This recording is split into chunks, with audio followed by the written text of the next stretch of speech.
Welcome to VintageGamer.com. Today we are taking a look at the Rode Reporter mic by Rode.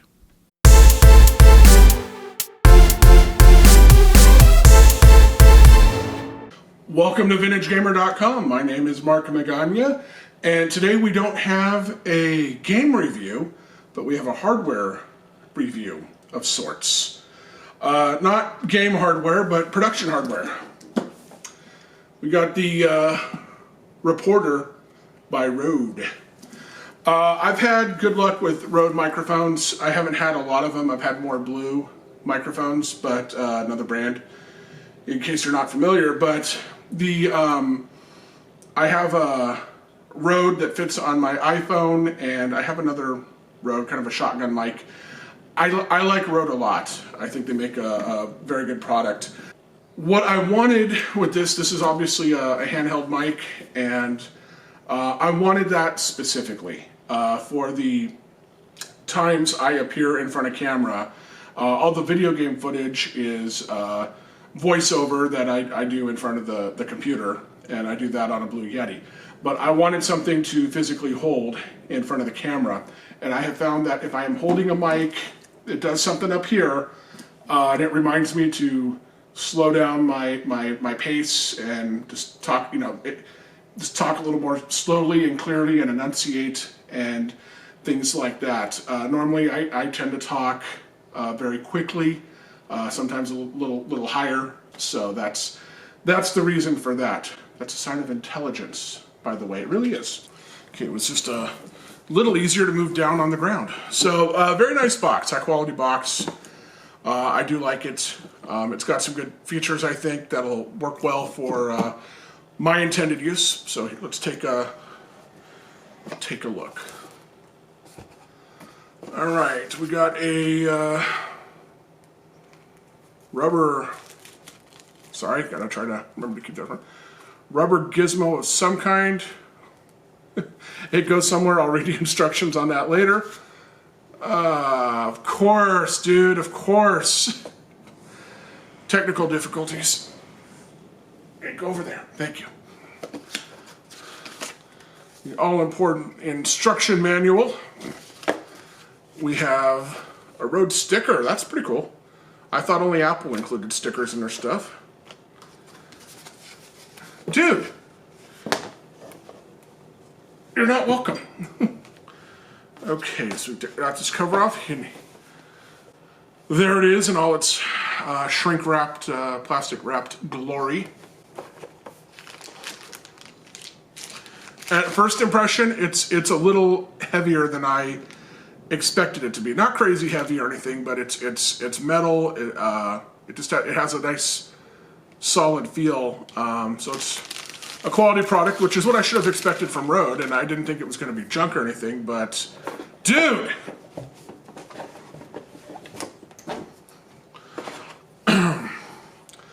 I didn't think it was going to be junk or anything, stupid cat. But it feels much more high quality than I might have initially expected. So I got this one on Amazon, $129. And let's take a look at what else is in here. Some little pellets to keep it dry. And I'll get to this in just a second. I do know what that is. And we got a it's a pretty nice leather case for it. Opens up. It's got the Rode logo embossed on it. It's actually a nice pouch. So this thing fits on top of the mic. It attaches. I'm not going to do that right now. And then if you're playing News Reporter or something like that, you put your KTLA or WFMJ or whatever your news station logo there, or in this case VintageGamer.com logo or something like that. A nice touch. Not something I'm personally going to use though. I guess you never say never. So yeah, my initial impression with this is I am I'm quite pleased with the feel and the look. I found out about this mic from Sean over at Think Media. If you're starting a YouTube channel or if you're interested in video production, you'll find that to be a very strong resource. So thanks to them for pointing this out. It was I didn't want some crazy $1,000 Sennheiser, and so this was a good mic at a good price range, and I didn't want anything junky. So the nice thing is, even though there's no fluffy, feathery thing on top of it, this thing apparently does an excellent job of keeping out wind noise. I don't expect to be filming outside with this. I mean, something may come up, but I don't expect that.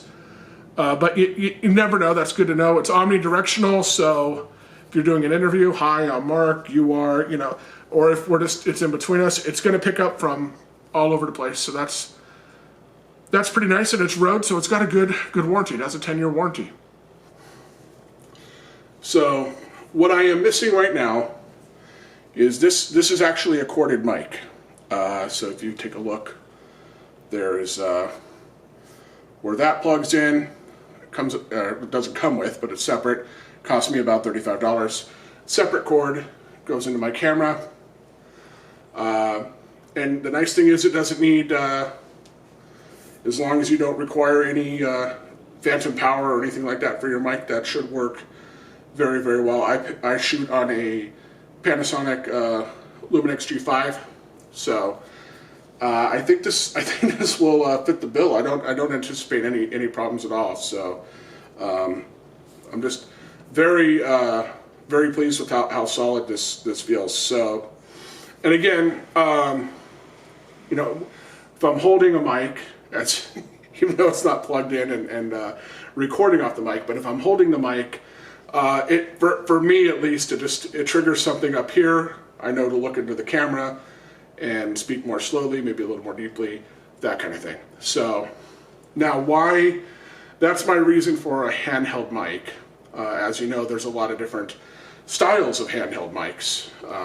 Some have more of a ball, a shorter thing. I wanted a long, skinny mic. I really wanted. I was so happy that Rode made something like this.